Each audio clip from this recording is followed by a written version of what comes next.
자, 이번에는요, 적법성에 대해서 한번 살펴보도록 그렇게 하겠습니다. 우리가 이제, 강의 노트를 한번 보시고요. 강의 노트 보시면 여기 적법성으로 되어 있죠? 우리가 이런 봐요. 우리가 적법과 불법이라는 것은 어떻게 나누는 것이냐? 우리가 이제 법질서라고 하는 것이 있어요. 말이 좀 웃기죠? 그냥 법이라고 생각하시면 돼요.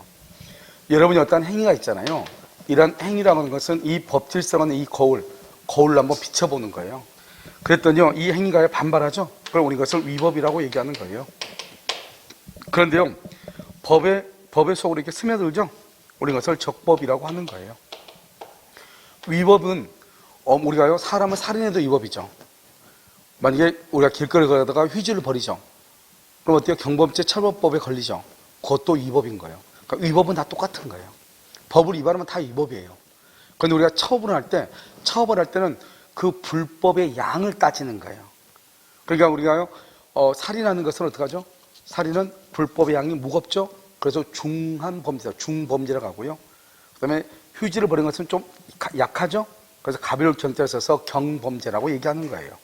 그래서 우리가요, 이때의 법이라는 것은 사람을 살인한다, 형법이라고 하는 거울로 비춰보는 것이고, 그 다음에 휴지를 버린다, 경범죄 처벌법이라는 거울로 비춰본다. 이런 뜻이에요. 그러니까 우리가 일단 적법이라고 하는 것은 우리가 위법이 아닌 것은 적법이죠. 그런데 우리 위법은 뭐가 있어요? 위법한 건 뭐가 있죠? 우리가 첫 시간에 배웠죠? 법률 사실에서 보면은 위법 행위라고 하는 게 나오잖아요. 우리 민법에서 위법 행위는 뭐가 있다? 채무 불행하고 불법 행위가 위법한 것이에요. 아시겠죠? 그 다음에 여기서 적법성이죠? 적법성은 강행 규정하고요. 그 다음에 임의 규정으로 나누어지는 거예요. 강행 규정, 임의 규정이요. 우리 이제 법조문에 뭐라고 되어 있냐? 이렇게 돼 있어. 강행 규정은 뭐라고 되어 있냐? 법조문에 105조의 임의 규정은 뭐라고 되어 있냐? 선량한 풍속, 기타, 사회 질서. 103조죠? 선량한 풍속, 기타, 사회 질서와 관계 없는 규정. 관계 없는 규정을 임의 규정이라고 한다. 그 임의 규정은요, 계약의 당사자는 의사표시로서 다른 합의를 할 수 있다 이 말이죠. 그러니까 이 임의 규정이라는 것은 법의 규정과 다른 합의를 할 수가 있다. 다른 합의. 그것을 임의 규정이라고 얘기를 하는 것이에요. 여기는 무슨 규정이죠? 강행 규정이죠. 강행 규정은 선량한 풍속, 기타, 사회 질서와 관계 있는 규정. 관계 있는, 여기는 관계 없는, 여기는 관계 있는, 이렇게 얘기하는 거예요. 관계 있는 규정이다. 알겠죠? 그럼 이것은요, 법의 규정과 다른 합의를 할 수가 있다, 없다? 합의를 할 수가 없다. 주로 무슨 법에서 나온다? 물권법에서 나오는 것이고요. 임의 규정은 주로 채권법에서 나오는 것이다. 이렇게. 그래서 다른 국가고시에서는 다음 중에서 강행 규정에 관한 설명 규정 맞는 것은 틀린 것은 이런 게 주로 나온단 말이죠. 그런데 우리 시험에서는 강행 규정과 임의 규정을 비교하는 문제는 거의 나온 적이 없어요. 원래 이게 민법상의 구별 기준이거든요. 그러니까 강행 규정이 아닌 건 뭐 찾으면 돼? 채권법에 관한 것이 나올 거예요. 뭐 채권 양도라든가 이런 말이 나올 거예요. 그럼 그걸 찾으면 되거든요. 그런데요, 이 강행 규정은 또 행정법규에서는 행정법, 우리는 효력 규정하고요, 단속 규정으로 나누는 거예요. 그러니까 이 효력 규정과 단속 규정은 우리 민법상의 구별이 아니에요. 행정법규상의 구별이란 말이죠. 그러면요, 이 법 규정을 우리가 만약에 위반하잖아요. 우리가 법을 위반하면 처벌 받아야 돼, 안 받아야 돼? 받아야 되겠죠? 그래서 우리가 국가기관하고 개인 간의 관계를 뭐라고 한다? 공법관계라고 하고요. 국가기관하고 개인 간의 관계는 공법관계라고 하죠. 그래서 공법상으로는 처벌을 받아야죠. 형사처벌이요. 법을 위반했으면 당연히 처벌 받아야 되잖아요. 우리가 만약에 길거리에 가다가 침 뱉으면 돼, 안 돼? 안 되죠, 원칙적으로요. 만약에 그거 걸리면 어떻게 돼? 경찰서 걸리면 아마 그것도요, 과태료 한 2만 원 정도 나올 거예요. 10,000원이나. 알겠죠? 그 다음에 여기요, 위반했죠? 근데 이게 사법상으로요. 개인과 개인이죠. 사법상으로 어떻게? 사법상으로 개인과 개인 간의 관계는 여기는 뭐다? 무효. 여기는 뭐다? 유효. 이거. 그래서 우리는요, 효력 규정과 단속 규정은 공법적으로는 그것은 구별이 안 돼요. 사법적으로 봤을 때 법을 위반했음에도 불구하고 사법적으로 유효이냐 무효이냐. 무효이다 효력 규정, 유효이다 단속 규정이라고 얘기하는 거예요. 그런데 우리 대법원 판례는 어떻게 보느냐? 효력 규정을 강행 규정으로 봐. 우리 대법원 판례는. 그래서 우리 대법원 판례에서 그것은 무슨 규정은 강행 규정에 위반되어 무효다. 이렇게 했을 때 그 강행 규정은 뭘 얘기한다? 효력 규정을 의미하는 것이에요. 아시겠죠? 그러면 이제 우리가 어떻게 보는 것이냐? 이렇게 보는 거예요. 아주 간단하게요. 이것은요. 어느 것이 단속 규정이고 어느 것이 효력 규정인가? 그건 그냥 암기하면 되는 거예요. 이건 뭐 어떻게 하는 것이 아니고 여기서요 우리가 먼저 책에서 구별해 놨잖아요. 그럼 이걸 보고 여러분들이 그냥 하면 돼. 어떻게 하면 된다? 여기 한번 봐봐. 단속 규정은 제일 중요한 게 중간 생략 등기예요. 중간 생략 등기요. 이것을 뭐란다? 미등기 전매라고 얘기해. 미등기 전매 이렇게. 등기하지 않고 다시 팔아먹었다? 그러니까 등기하지 않고 중간에 있는 놈이 등기가 생략되어 있다. 똑같은 말이잖아요. 그렇죠? 그 다음에요. 우리 시험은 아직 안 나왔는데 작년에요. 작년에 시험이 한번 나왔죠. 알겠죠? 그래서 어디서 나냐면 공인노무사인지 아마 시험이 나왔어. 뭐가 나냐면 중개사 있죠. 중개사. 우리가 중개 의뢰를 하잖아요. 그러면 의뢰인이 중개업자한테 중개 의뢰를 하죠. 개업공인중한테. 그러면 이 중개업자가 그것을 중개를 해야 되는데 자기가 그걸 사버려. 그걸 뭐란다? 직접거래라고 하죠. 직접거래. 직접거래 금지 규정. 이것도 단속 규정이에요. 그러니까 만약에 중개업자는 중개 의뢰인이 물건을 중개를 해달라고 맡겼는데 자기가 사면 안 된단 말이죠. 근데 이 사람 자기가 샀죠. 그러면 그것은 행정처벌을 받아. 뭐 중개사법 잘 모르니까 제가요. 업무 정지든 뭐든 아무튼 행정처벌을 받아. 하지만 그 사람이 돈 주고 샀잖아요. 샀으니까 이 사람은 뭐는 한다? 소유권을 취득한다. 그러니까 사법상으로는 뭐가 된다? 유효이다. 왜? 돈 주고 샀으니까. 하지만 그 사람은 중개업자로서 업무 정지면 일정 기간 동안 영업을 할 수는 있다 없다? 없다. 처벌은 받지만 사법상으로는 뭐가 된다? 유효이다. 이런 말이죠. 그 다음에요. 무허가 음식점. 무허가 숙박업 이 말이죠. 우리 숙박업 두 번이나 나왔죠. 무허가 숙박업. 이것은 다 유효이다. 이렇게 암기하는 거예요. 그 다음에요.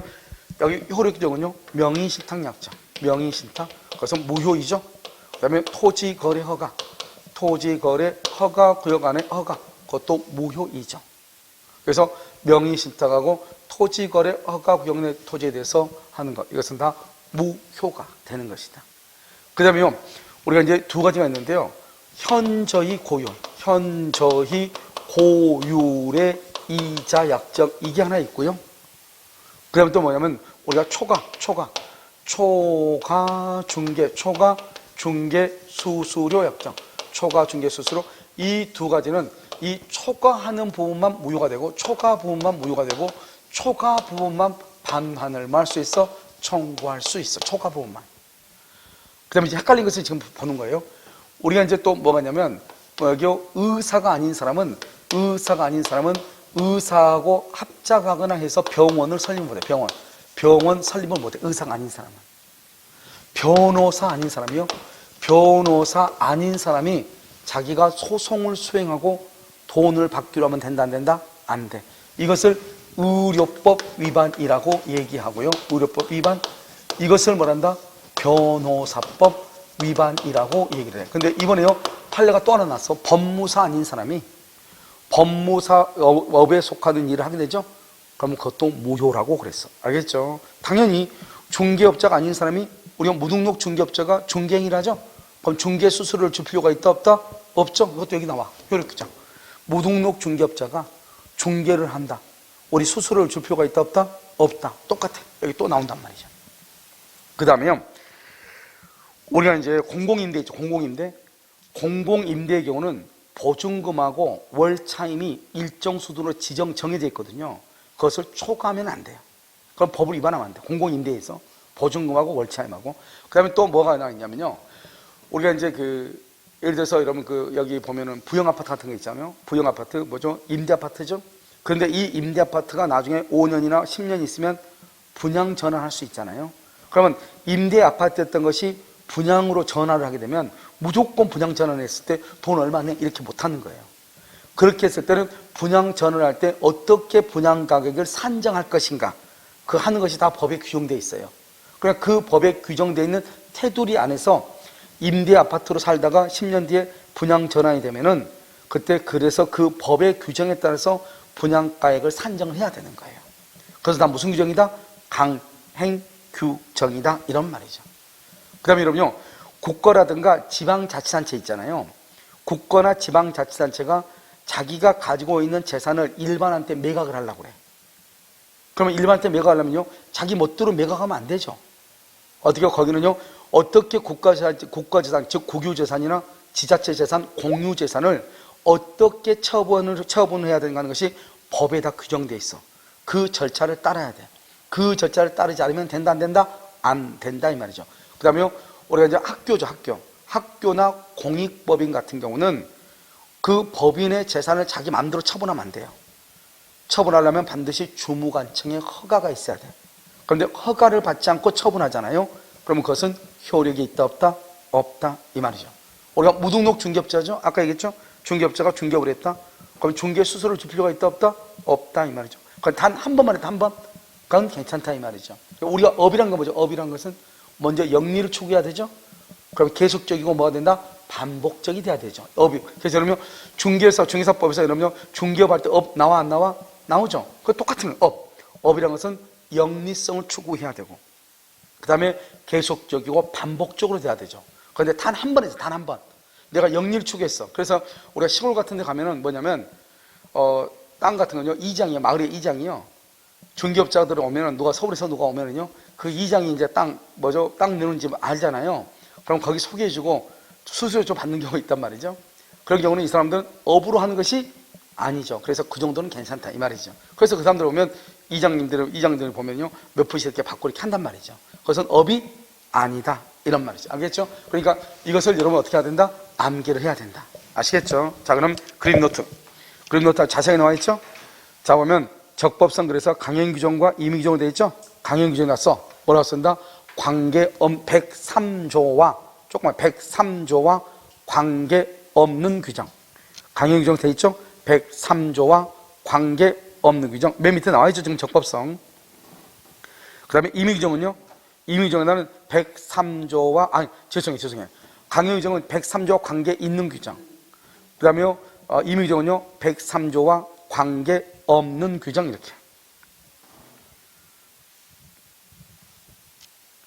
그 다음에 강행규정은요, 다른 합의가 된다, 안 된다? 안 돼. 그런데 임의규정은요, 다른 합의를 할 수 있다, 없다? 있다, 이렇게. 합의를 할 수 있다. 그 다음에 여러분, 임의규정 봐봐요. 사단법인의 사원의 사단법인이죠. 사원의 지위는 양도 상속할 수 없다. 없다 줄거 봐. 없다고 법에는 이렇게 돼 있어. 근데 이 판례가 뭐랬다? 판례가 이것을 임의규정이다, 이렇게 얘기했어요. 임의규정이다, 이것은. 그러니까요, 당사자 간의 규약, 합의로 할 수 있다, 없다? 정관으로 할 수 있다, 이 말이죠. 그 다음에 강행규정은요, 효력 규정하고 무슨 규정으로 되어 있어? 단속 규정으로 나누죠. 그림 봐요, 그림. 효력 규정과 단속 규정으로 나누어져 있죠?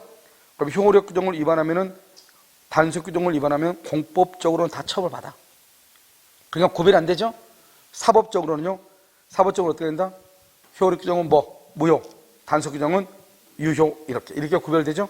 그럼 거기, 효력 규정 무효를 보면 첫 번째 변호사법, 의료법 위반. 했죠? 공익법인 줄고, 공익법인은 뭐란다? 학교법인이라고. 한 번은 공익법인 우리 시험에, 한 번은 학교법인으로 나왔단 말이죠. 그러니까 학교법인이 이렇게 주무관청의 허가 없이 기본재산을 처분했다. 그 다음에 현저히 고율의 이자 약정, 고율 동그라미하고 초과 동그라미, 초과 중개 수수료를 약정, 초과 동그라미, 옆줄 긋고 뭐라 쓴다? 초과분만 무효. 초과분, 전부가 무효가 아니에요. 현재의 고율은 뭐냐면, 여러분, 이자 제한법에서는 뭐냐면 25%가 최고 이자율이에요. 그런데 대통령령으로서는요, 24%까지 우리가 이자를 받을 수 있어. 그러니까 여러분요, 우리가 사채를 쓰잖아요. 그럼 최고 이자가 얼마다? 24%. 넘는 것은요, 무효가 되는 거예요. 아시겠죠? 그래서 여러분 했어요? 초과 부분만 무효했어? 옆줄 긋고 반환 청구. 초과 부분의 반환을 청구할 수가 있는 것이에요. 그 다음에 무등록 중개업자죠? 무등록. 그래서 중개 수수료 약정. 지급할 필요가 있다, 없다? 없다, 무효, 이렇게. 그 다음에 투자 수익 보장 약정이죠? 자본시장과 금융 투자업에 관한 법률에서 있는 투자 수익 보장 약정, 무효. 그 다음에 여러분 퇴직금은 언제 나오죠? 퇴직금은? 회사를 퇴사해야 나오는 거잖아요. 회사를 퇴직하기 전에요. 퇴직금 청구권을 미리서 포기한다고 약정을 했어. 된다, 안 된다? 안 된다. 왜요? 이 말은 뭐죠? 사용자와 근로자 간의 관계에 있어서 누가 더 힘이 세죠? 실질적으로 사용자가 힘이 더 센데 퇴직금 청구권을 미리 포기하면서 거기에서 근무한다. 그럼 근로자가요 상당한 큰 불이익을 입는 거잖아요. 된다, 안 된다? 안 된다. 이렇게 명의신탁, 토지거래 허가 이렇게. 그래서 이것은 암기해야 되겠죠? 그 다음에 사법 단속 규정이 있죠? 중간생략 등기. 중간생략 등기 따서 미등기 전매 이렇게. 미등기 전매 이렇게. 그 다음에 1인 매매 제한이 있고요. 그 다음에 무허가 숙박업. 무허가 숙박업이 우리 시험에 2번 나왔어. 그 다음에 우리 또 한 3년 전에 나왔죠? 전매행위 제한. 국민주택 전매행위 제한. 그 다음에 여기 공인중개사법상 직접거래 줄긋고 금지 줄긋고 규정. 직접거래 금지 규정 이렇게. 직접거래 금지 규정. 자, 그럼 옆에 보면 여러분 지금 뭐라고 나와 있어? 혹시 탈법행위라고 나와 있나요? 나와 있어요? 자, 그럼 얘기 한번 봐요. 원래 탈법행위라고 하는 것은 뭐냐면 강행 규정을요 직접적으로 위반하잖아요. 그럼 이것은 무효가 돼요. 강행법규를요 간접적으로 위반하잖아요. 이것을 탈법행위라고 얘기하는 거예요. 탈법행위, 이것도 무효가 돼요. 직접이든 간접이든 법을 위반했잖아요. 그럼 이거 간접적으로 위반했다 말은 뭐냐? 국유재산 관리 직원이야. 이 직원이라는 것은 뭐냐면 공무원이죠. 국가 재산을 관리하는 직원. 이것은 갑이란 말이죠. 갑은요 자기 이름으로 국가 재산을 취득할 수가 없어요. 국가 재산은 논문 재산이잖아요. 국가 재산을 관리하는 직원이 자기 이름으로 취득하면 이 사람만 배부르잖아요. 그러니까 이 사람은 취득할 수 없어. 갑은요. 그러니까 갑은 어떻게 한다? 갑의 이름으로 취득하죠. 그럼 직접 위반으로 바로 무효가 되는 거예요. 그러니까 이 사람이요 자기 이름으로 취득하는 것이 아니고 자기 와이프나 자기 동생이나 자기 부모님이나 이런 사람들의 이름으로 취득한다 이 말이죠. 그럼 결국 자기가 취득한 거랑 마찬가지죠. 이것을 간접적 위반이라고 하고 이것을 탈법이라고 하고 이것을 무효라고 얘기하는 거예요. 무슨 말인지 알겠죠? 그래서 우리 시험에는요 12회 때 딱 한 번 나온 적이 있다. 자, 강행법규의 무슨 위반이다? 줄거 간접적 위반이다. 그 정도만 알면 되죠. 자, 그럼 맨 오른쪽에 보면 이 박스가 좀 참고라고 되어 있나요? 참고 얘기 한번 봐봐. 우리 방금 효력 규정에서 뭘 봤냐면 변호사 아닌 자가요 자기가 소송을 수행하고 승소하면은 돈을 받기로 하는 거. 그러면 돼야 안 돼요? 안 되죠. 변호사법 위반이죠. 그런데 여기는 변호사가 성공보수금 약정을 해요. 성공보수요. 약정인데 그 약정이 민사사건이냐 형사사건이냐 이 말이죠. 민사사건이면은 그것은 유효인데요. 형사사건이면 103조에 위반될 여지가 있다 판례가. 그런데 민사사건도 무조건 유효가 되는 것이 아니고요. 너무나 현저하게 과도하잖아요. 예를 들어서 우리가 딱 봤을 때 이건 성공보수가 20% 정도가 적당한데요. 33%를 했다 이 말이죠. 그러면 13%를 먹어야 된다? 무효가 되는 거. 전부가 무효가 되는 것이 아니고. 알겠죠? 그런데 원칙적으로 민사는 괜찮다 이 말이죠. 그런데 형사사건은 과다를 불문하고 즉 성공보수금 약정이 많고 적고를 불문하고 무조건 뭐가 되는 것이다? 위반이 되는 것이다. 이런 말이에요. 그럼 이해되셨죠? 자, 그래서 여기 보면 성공보수금이죠? 민사는 유효, 형사는 무효 이렇게 됐죠? 자, 그럼 그 다음에 우리 다시 요약을 보세요. 요약. 자, 옆에 페이지 요약을 봐. 요약 봤어요? 목적의 적법성이 나와 있나요? 자, 이제 우리가 지금 봤던 것을 다시 한번 정리해. 자, 법규는 강행법규와 임의법규로 나누고 강행법규는 효력과 단속으로 구분하여 줄거 효력 규정을 위반 그럼 바로 가운데 무효. 그 다음에 단속 규정을 위반 맨 끝에 유효 이렇게. 자, 효력 규정의 이거 암기해야 되겠죠? 암기. 자, 중개수수료 약정 중 부동산 중개법 소중의 줄거 초과는 보면 초과 동그라미하고 초과는 보면 있죠? 이것은 초과 부분만 무효예요. 초과하는 것만 무효고 초과하는 것만 반환을 청구해. 예를 들어서 30만 원인데 35만 원 받았다 이 말이죠. 그럼 5만 원만 무효고 5만 원은 반환을 청구할 수 있어. 5만 원은. 아시겠죠? 자, 그 다음에 니은은요 변호사 아닌 자 딱 거기만. 변호사 아닌 자 이걸 뭐라 한다? 변호사법 위반. 의사가 아닌 자가 병원을 살폈다. 의료법 위반 이렇게. 그 다음에 3, 디귿 자본시장과 금융투자에 관한 법률상 맨 끝에 투자수익보장약정, 투자수익보장약정 이렇게. 자, 그 다음에 니을은요 금전소비대차 계약에서 현저하게 고율인 이자약정 가격, 현저하게 고율인 이자약정. 여기서 지금 뭐라 나왔죠? 사회 질서에 위반되는 부분 주고, 사회 질서에 위반된다? 그것은 초과 부분이죠. 우리 지금 대통령령에서는 24%인데요. 28%를 이자로 받았다 이 말이죠. 그럼 몇 퍼센트가 초과했죠? 4%. 초과 부분만 무효가 되고 초과 부분만 반환을 할 수 있다. 청구할 수 있다. 이렇게. 그 다음에 미음은요 공익법인이죠. 가운데 공익법인, 학교법인 줄거. 가운데 공익법인, 학교법인. 두 번째 줄 주무관청의 허가. 그러니까 공익법인이 재산을 처분하고자 하는 경우는 주무관청의 허가가 있어야 된다 이 말이죠. 비읍 명의신탁 줄 것이고 토지거래 허가 줄 것이고. 그 다음에 숏 지방자치단체죠. 사경제 주체 주고, 사경제 주체. 그럼 이 사경제가 뭐죠? 그래서 지방자치단체가요 자기 재산을 일반한테 매각을 한다 이 말이죠. 그럼 이 사람이 사경제 주체란 말은 우리는 원래 어떻게 해야 돼요? 국가나 지방자치단체하고 우리 개인하고는 상하관계란 말이죠. 이걸 무슨 법이라 한다? 공법이 적용이 된단 말이죠. 지방자치단체나 국가하고 개인하고는. 그런데 사경제의 주체란 말은 지방자치단체하고 우리 개인하고요 1대1의 관계에서 만났다 이 말이죠. 알겠죠? 왜? 매매니까. 매매계약은 민법에 의해서 하는 거잖아요. 민법은 공법이다 사법이다 사법이잖아요. 사법은 1대1의 평등 관계를 다루는 거잖아요. 그러니까 이때는 지방자치단체나 국가가 일반 국민한 개인한테 물건을 사거나 팔 때는 자기가 더 높은 위치에서 판매하면 된다 안 된다? 안 되죠. 1대1의 평등 관계에서 처분해야 되는 거잖아요. 그래서 이것을 사경제의 주체로서 그래서 이퀄 개인처럼 이 말이에요. 개인처럼 일반인처럼 이 말이죠. 그 다음에 사인이 누구죠? 일반 국민이죠. 일반 국민과 사법상의 계약이 뭐죠? 매매계약이죠. 매매계약을 체결함에 있어서 따라야 할 요건과 절차를 규정한 규정이죠. 그러니까 원래는요, 이러면 어떻게 하는 것이다?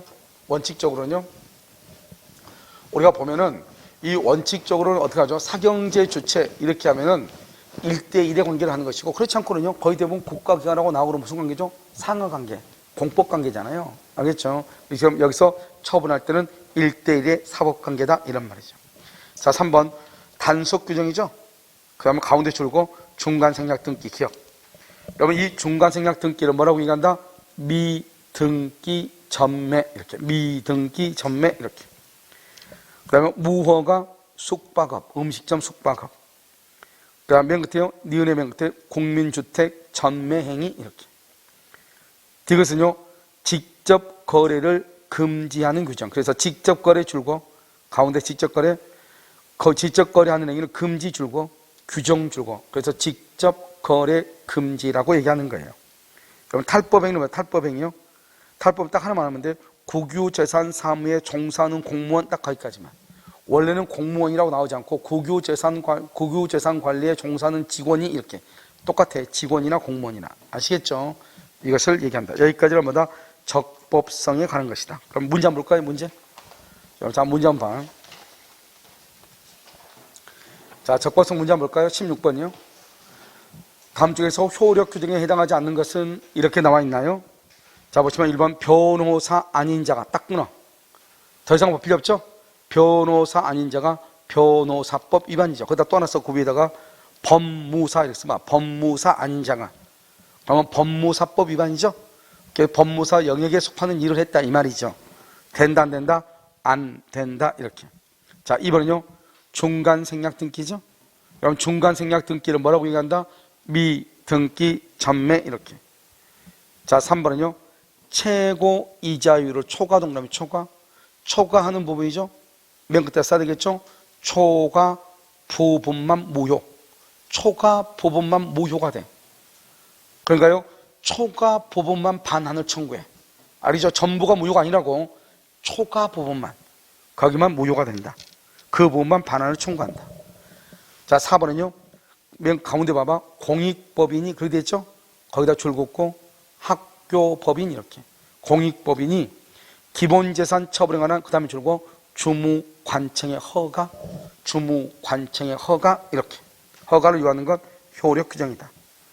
자, 5번은요. 일정한 구역 내의 토지 매매에 대해서 줄고 허가를 요하는 규정, 이것을 뭐란다? 토지 거래 허가라고 얘기하는 거. 5번의 맨 끝에 허가를 요하는 규정, 그것을 토지 거래 허가 이렇게. 토지 거래 허가. 자, 17번은요. 1번 법령에서 정한 한도를 초과, 초과 동그라미, 초과하는 중개수수료 약정 줄고 초과 중개수수료죠.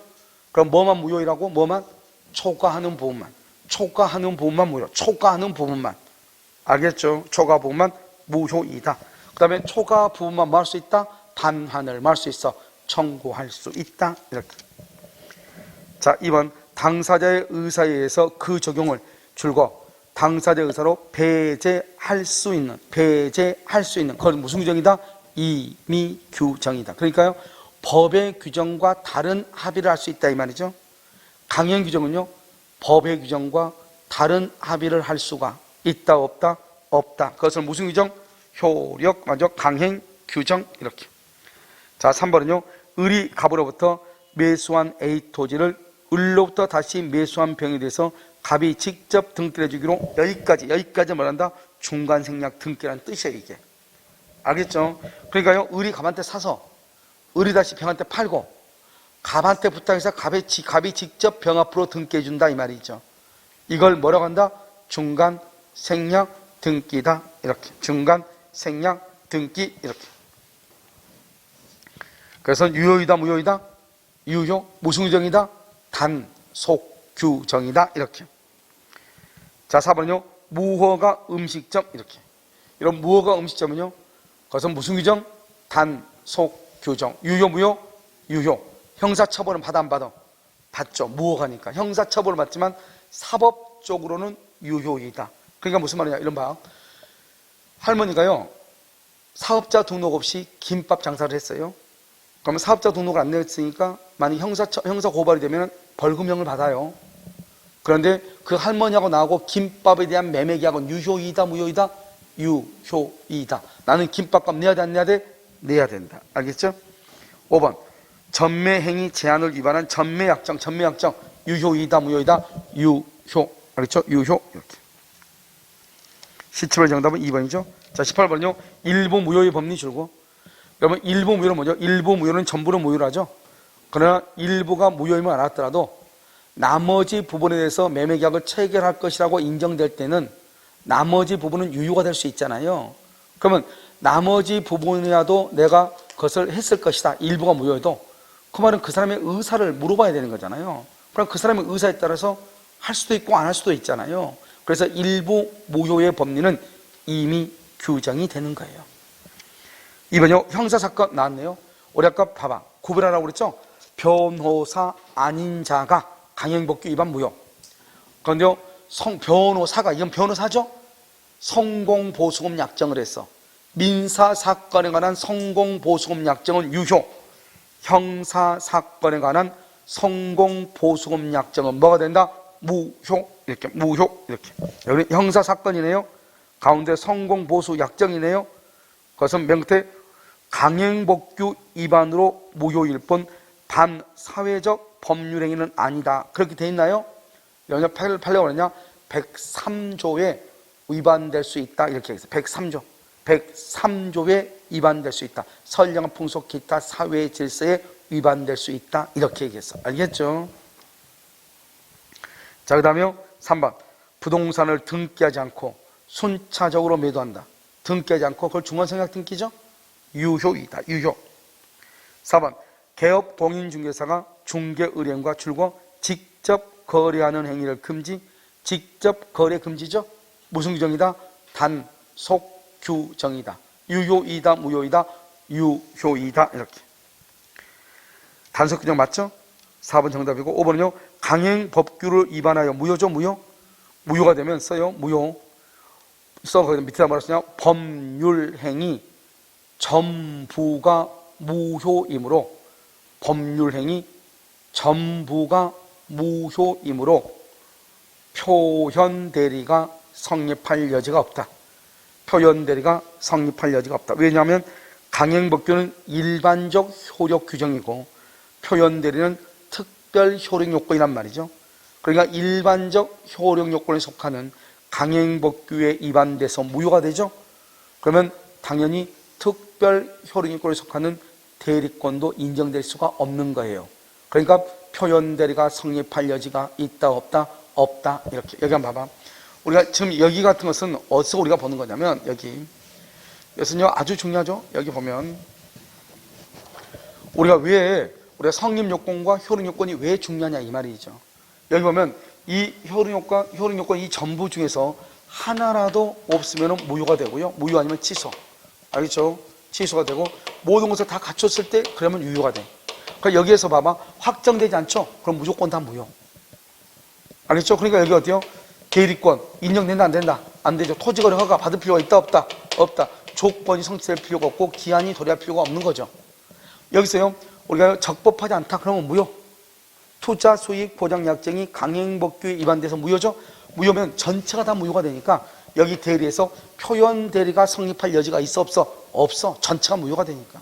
여기 우리가 의사표시에서 우리가 여기요 목적 당사자 목적 의사표시 여기 의사표시 이 의사표시에서 통정 허위 표시로 토지거래 허가 구역 내 토지에 대해서 계약을 했어. 통정 허위 표시로. 그럼 통정 허위 표시는 무효죠. 무효니까 허가를 받을 필요가 없는 거예요. 사기나 강박을 당해서 허가 구역 내 토지에 대해서 계약을 했어. 허가나 사기나 강박을 당해서. 그러면 사기나 강박은 뭐 할 수 있어? 취소죠. 취소하게 되면 뭐가 돼? 무효가 되죠. 무효가 되니까 토지거래 허가를 받을 필요가 있다 없다? 없다. 이렇게 되는 거예요. 그럼 우리가요 여기에서 어느 하나라도 요건을 갖추지 못하면 무효 아니면 취소가 돼. 그러니까 우리가 강행법규에 위반돼서 무효죠? 그럼 무조건 전부가 무효가 돼. 그러니까 표현대리니 토지거래 허가니 이런 말이 나올 여지가 있다 없다? 없다. 그것이 중요한 것이에요. 알겠죠? 그래서 성립요건과 효용요건에 관한 구조를 이해하고 있느냐, 이걸 지금 묻고 있는 지문이에요. 무슨 말인지 알겠죠? 그래서 여기까지가 뭐냐면 적법성이라고 하는 것이에요. 자, 여러분 잠깐 쉬었다가요 사회적 타당성을 볼 거예요. 알겠죠? 5분 있다가.